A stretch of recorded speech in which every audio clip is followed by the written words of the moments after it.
Hello guys, welcome you back. कैसे हैं आप लोग? कैसी चल रही है आपकी तैयारी? आई होप सबकी तैयारी एकदम ट्रैक पर होगी और जो आपने टारगेट ले रखा है 160 का वो आप बिल्कुल अचीव करने की राह पर होंगे।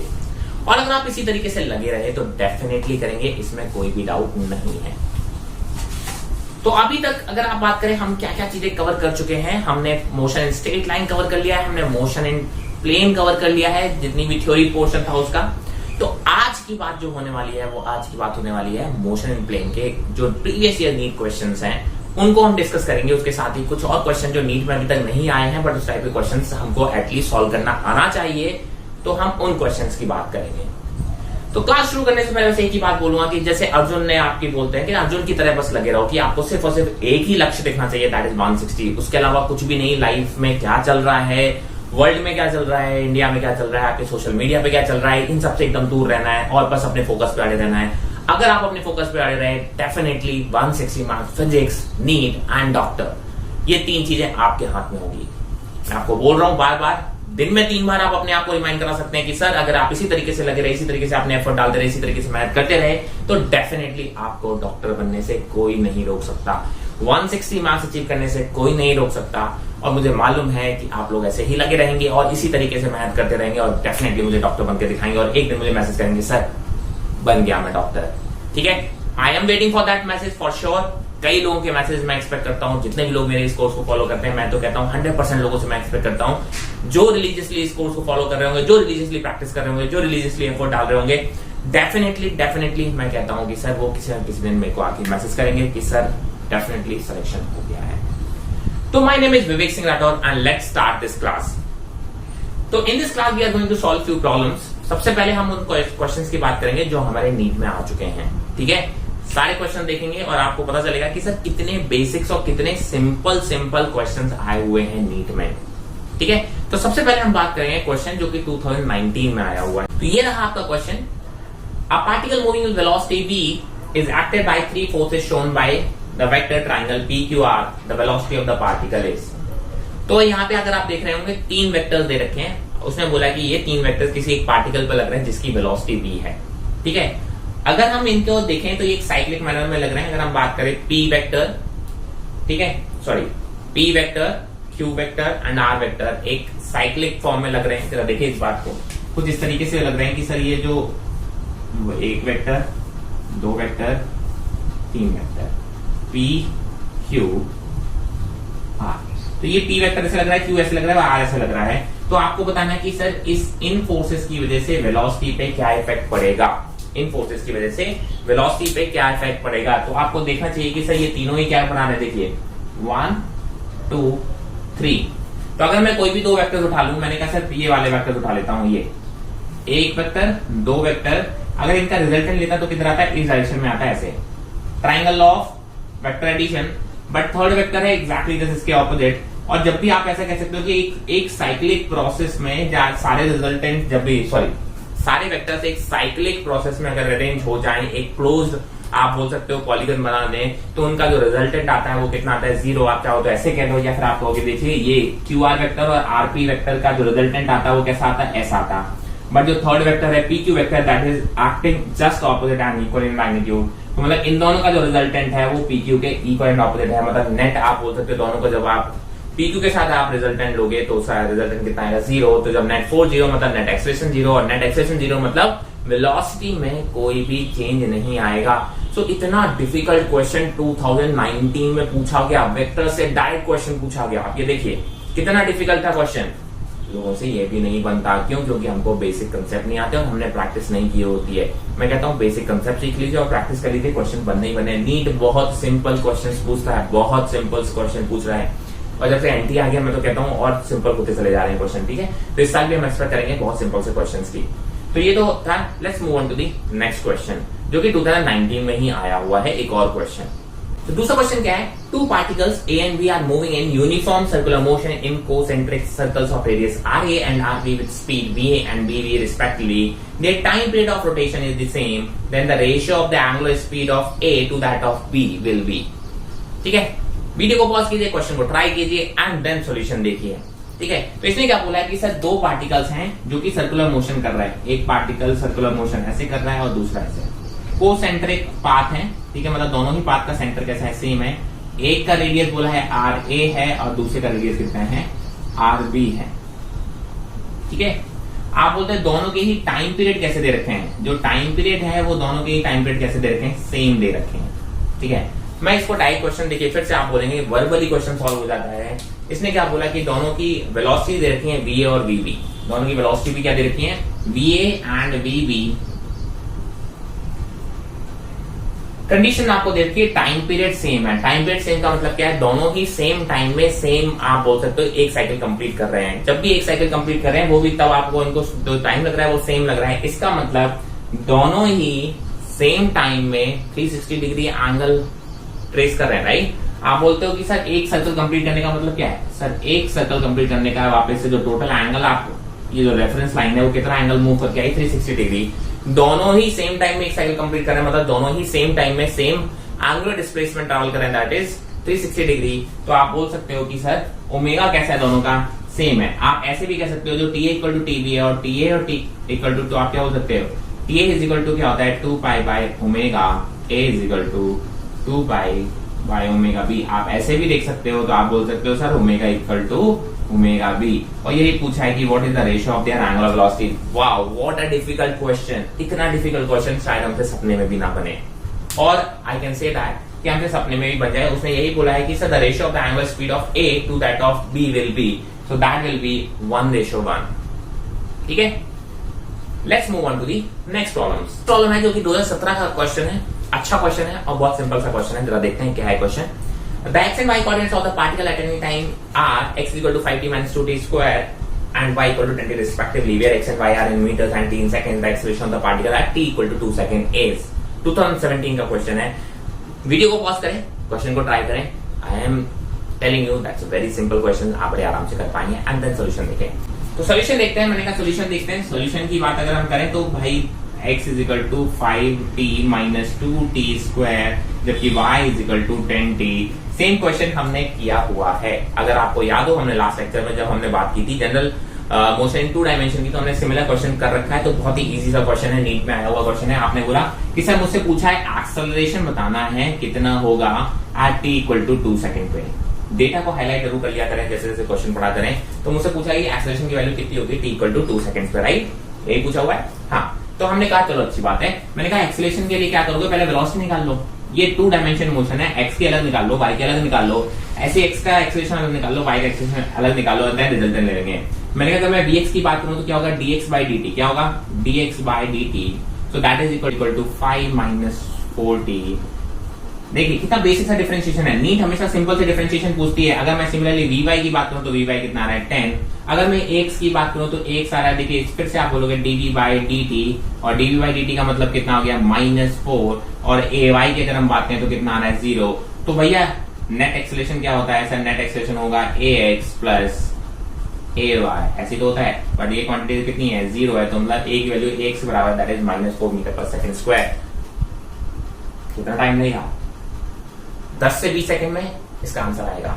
तो इतने इजी क्वेश्चन पूछ जाते हैं और फिर भी हम परेशान होते हैं। सीरियसली मैंने 2019 के क्वेश्चन दिखाया, मैंने 2017 के क्वेश्चन दिखाए। आप देखिए एक क्वेश्चन नहीं, सारे क्वेश्चन हर साल क्वेश्चन बहुत इजी आते हैं। इसलिए बोलता है चैप्टर बहुत स्कोरिंग होते हैं इनिशियल वाले, और इनसे क्वेश्चन हमसे बनने भी चाहिए। So let's move on to the next question. So next question is, in the given figure a equal to 15 meter per second square represent the total acceleration of a particle moving in the clockwise direction in a circle of radius r equal to 2.5 meter at a given instant of time. The speed of the particle is, ये 2016 का question है। Video को pause करें and question को try करें and then solution पे आते हैं। तो क्वेश्चन जरा देख लेते हैं। देखिए क्वेश्चन क्या है। इसने बोला है कि सर ये एक्सेलरेशन कितना दे रखा है, उसने बोला है एक्सेलरेशन दे रखा है आपका 15 मीटर पर सेकंड स्क्वायर, ठीक है। एक्सेलरेशन की वैल्यू है 15 मीटर पर सेकंड स्क्वायर और रेडियस की वैल्यू है 2.5 मीटर। ये नेट एक्सेलरेशन है। इस नेट एक्सेलरेशन के दो पार्ट होते हैं, एक होता है सेंट्रीपिटल एक्सेलरेशन होता है और दूसरा क्या होता है, टेंजेंशियल एक्सेलरेशन होता है। तो अगर मैं देखूं इस एक्सेलरेशन का एक कंपोनेंट आएगा, देखिए ये वाला कंपोनेंट आएगा तो इधर की तरफ होगा वो होगा AC, और एक इधर की तरफ होगा वो होगा AT। इन दोनों का रिजल्टेंट ही A है। तो अगर मैं इसका कंपोनेंट निकालूं AC, जो AC की वैल्यू है वो आएगा A cos 30। ए का कॉम्पोनेंट एसी की डायरेक्शन में कितना है, ए cos 30, और एसी होता क्या है, v square by R. Centripetal acceleration is v square by R is equal to A की वैल्यू है 15, cos 30 कितना होता है, cos 30 होता है आपका √3/2, cos 30 इज √3/2, v स्क्वायर हमको v निकालना है, तो v स्क्वायर इज इक्वल टू आर की वैल्यू हो गई 2.5, तो आर की वैल्यू अगर हम बात करें तो 2.5, यानी यहां पर अगर लिखेंगे 2.5 इज 5/2 इंटू 15 इंटू √3/2, तो दैट इज v स्क्वायर, और अगर मैं v की बात करूं तो v की वैल्यू कितनी आएगी, देखिए 5 और 5, तो ये 5/2, अंदर कितना बचेगा, आप बोलोगे अंदर बचेगा आपका 3√3।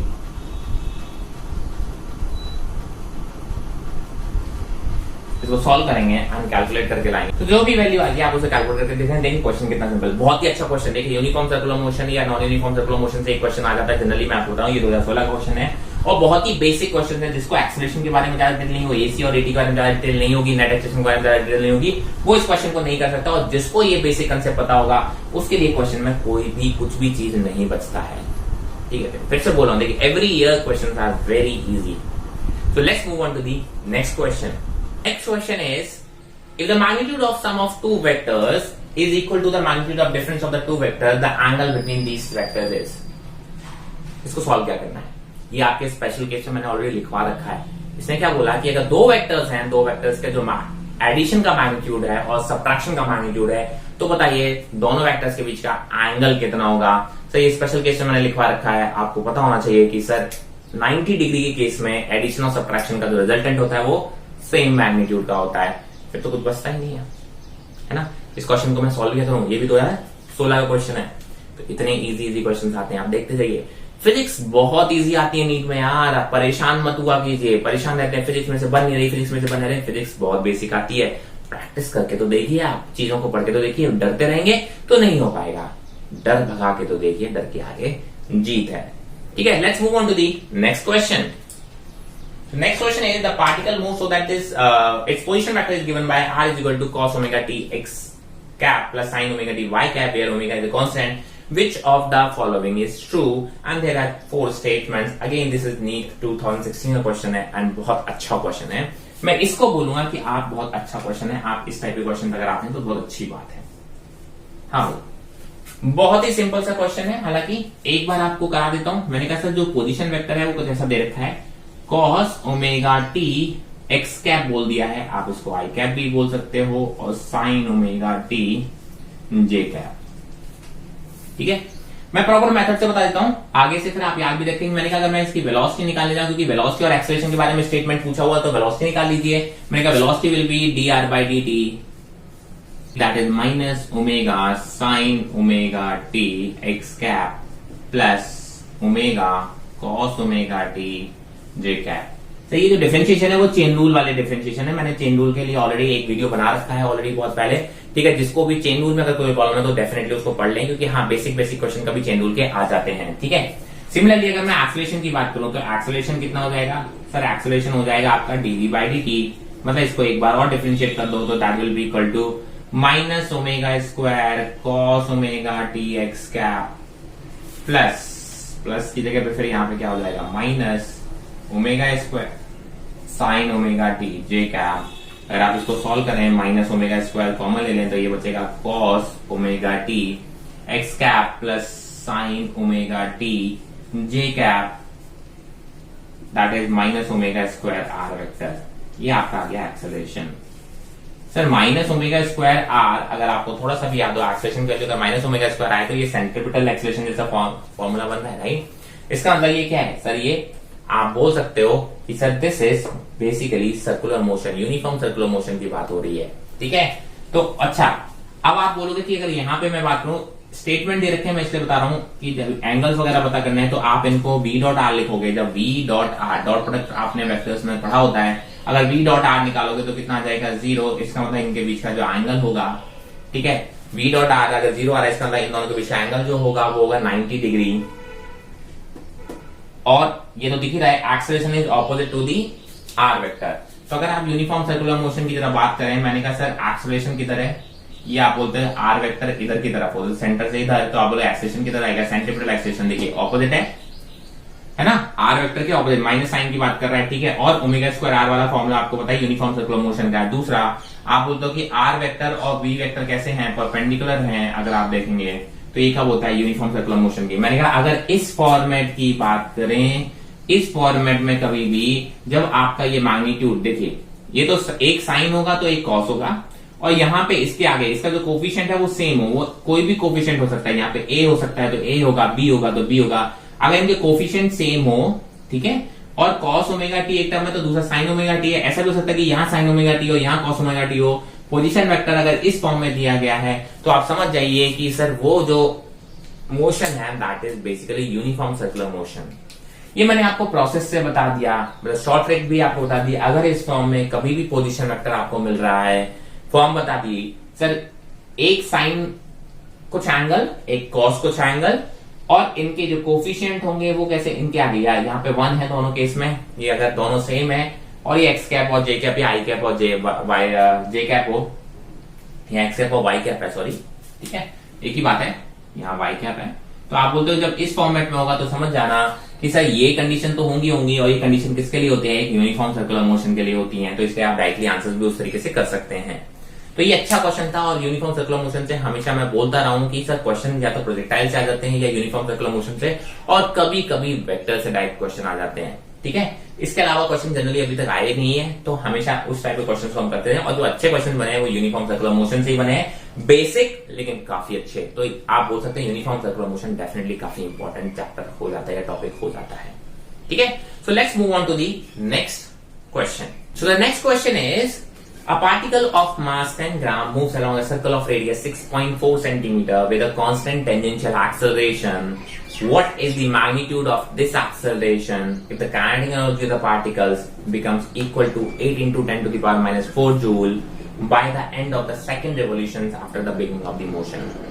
Again ये यूनिफॉर्म सर्कुलर मोशन, मैं ये कहूंगा कि सर्कुलर मोशन का क्वेश्चन है, ठीक है। आप उसको सॉल्व कीजिए, वीडियो को पॉज कीजिए एंड फिर सॉल्यूशन पर आइए। सॉल्यूशन को देखते हैं। देखिए मैंने इंपॉर्टेंट जो भी डेटा है वो आप उसे हाईलाइट कर लेते हैं। मैंने इसको यहाँ पे नोट कर लिया। उसका मास दे रखा है 10 ग्राम, मतलब 10 सारी मैंने ऐसा यूनिट में कन्वर्ट कर लिया है। रेडियस दे रखा है 6.4 सेंटीमीटर, मैंने कहा 6.4 into 10⁻² metre. Tangential acceleration constant दे रखा है।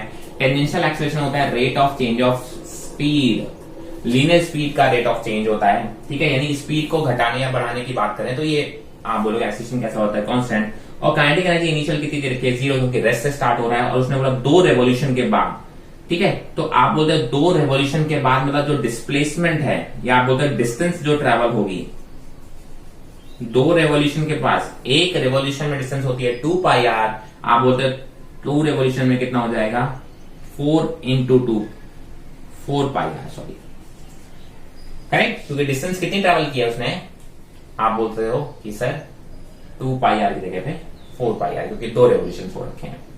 अब आपने बोला कि जरा देखिए, ये एक तरीके से मैंने कहा कि सर ये एक इक्वेशंस ऑफ मोशन का क्वेश्चन है। किसका है, इक्वेशंस ऑफ मोशन का क्वेश्चन है। बस उसको थोड़ा सा कंपेयर करना है सर्कुलर मोशन से।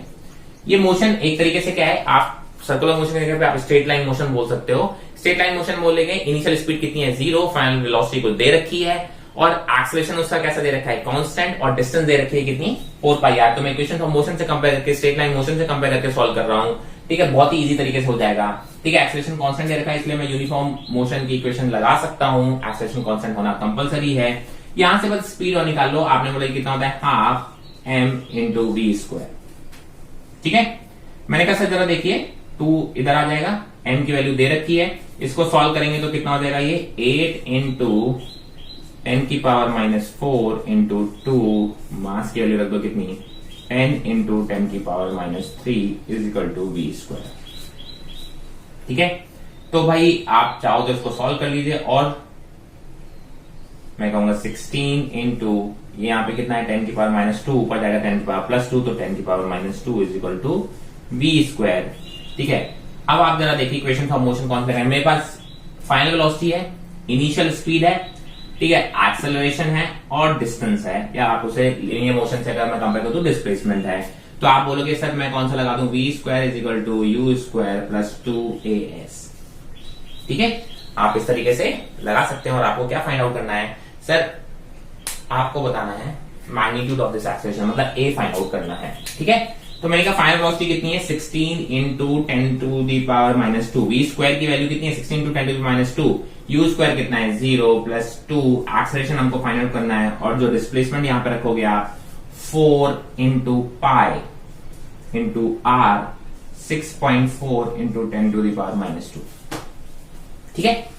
मैंने कुछ नहीं किया, मैंने ध्यान रखें यूनिफॉर्म सर्कुलर मोशन को मैंने लीनियर मोशन से कंपेयर कर दिया, क्योंकि आप बोले कांस्टेंट एक्सेलरेशन से बॉडी की स्पीड बढ़ रही है, ठीक है, और बॉडी कंटिन्यूअसली आप बोल सकते हो कि डायरेक्शन एक ही डायरेक्शन में आप डिस्टेंस को कंपेयर कर रहे हैं, तो हमने कहा एक ही डायरेक्शन में डिस्टेंस ट्रेवल कर रहा है पूरे डायरेक्शन में। देखिए पूरे मोशन में एक्सेलरेशन और वेलोसिटी डायरेक्शन सेम है, तो मैंने क्या किया, वो सर्कुलर मोशन को एक स्ट्रेट लाइन के मोशन से कंपेयर करते हैं कि इनिशियल स्पीड पता है, फाइनल स्पीड पता है, पूरी डायरेक्शन में एक्सेलरेशन और वेलोसिटी की डायरेक्शन सेम रखते हैं, ठीक है। ऐसा मान लेते हो कि हमने बोला कि स्ट्रेट लाइन की मोशन की बात कर रहे हैं, और जो डिस्प्लेसमेंट कितना मान लिया, जो यहाँ पे 4 पाई आ रहा था वो मैंने यहाँ पे वैल्यू रख दिया है। आपको एक्सेलरेशन की वैल्यू निकालनी है, मैंने कहा बहुत अच्छी बात है, एक्सेलरेशन की वैल्यू निकाल सकते हैं। मैंने कहा 4 to 8 to 16, ठीक है, ये यहाँ पे गया तो कितना हो गया 3.2, 10 की पावर माइनस 2, 10 की पावर माइनस 2 कैंसिल, तो एक्सेलरेशन की जो वैल्यू आई है वो आई है 1 बाय पाई इंटू 3.2,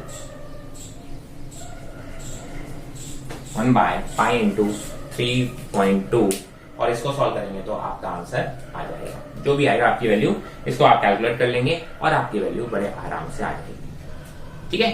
तो ये अच्छा क्वेश्चन था, मैं कह रहा हूं सर्कुलर मोशन के क्वेश्चन अच्छे आते हैं, बेसिक आते हैं। देखिए इसको मैंने इक्वेशन फॉर मोशन से कंपेयर करके सॉल्व कर दिया। On to the next question, and the next question is the position vector of a particle r as a function of time is given as r is equal to 4 sin 2 pi t I cap plus 4 cos 2 pi t j cap। आप इस चीज को underline कर लीजिए data को, where r is in meters, t is in second, and I and j cap denote the unit vectors along x and y directions.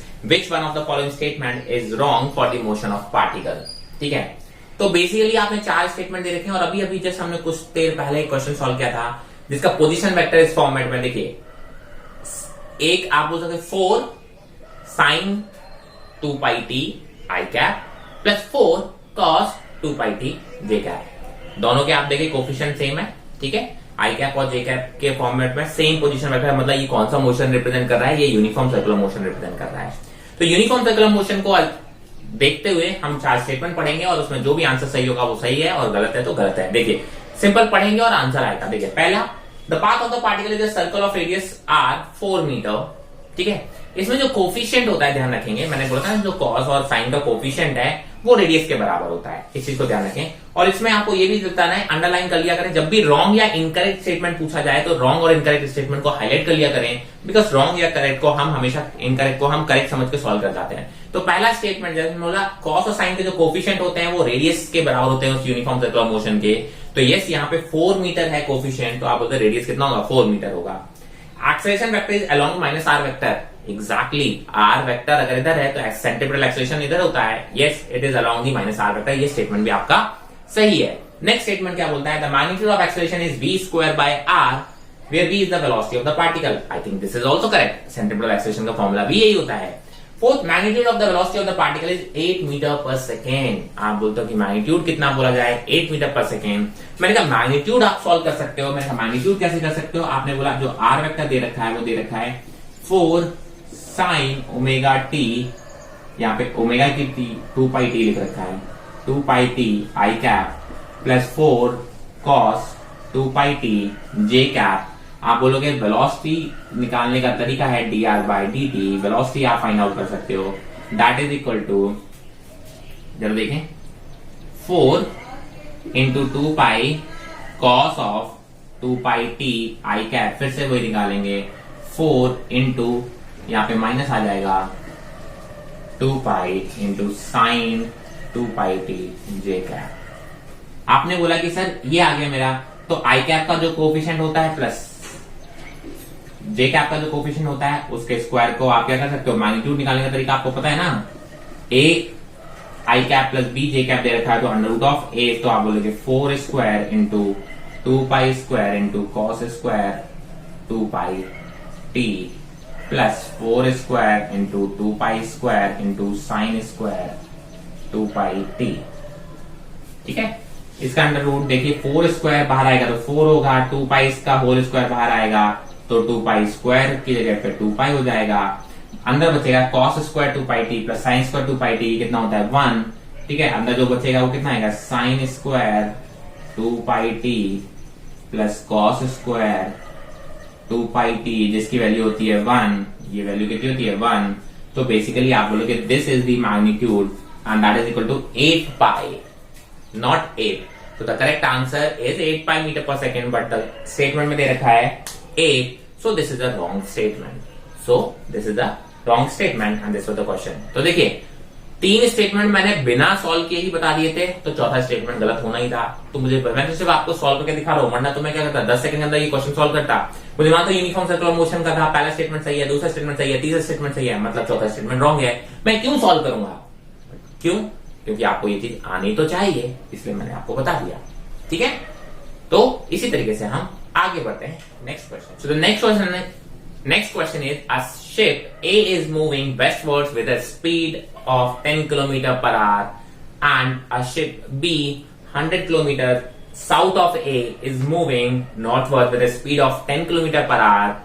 The time after which the distance between them becomes the shortest is. तो ये question तो मैंने already कल video में देखा हुआ है। ठीक है, मैंने आपको जो बताया था तो ये कुछ भी नहीं है, आप बोल सकते हो ये तो हमने ऑलरेडी देख रखा है। इसमें क्या बोल रहा है, जो ए है वो ए वेस्टवर्ड जा रहा है 10 किलोमीटर पर आवर की स्पीड से, ये ए है। आपने बोला सर 100 मीटर साउथ में इसके एक बी है जो कि मूव कर रहा है towards northward with 10 kilometre per hour.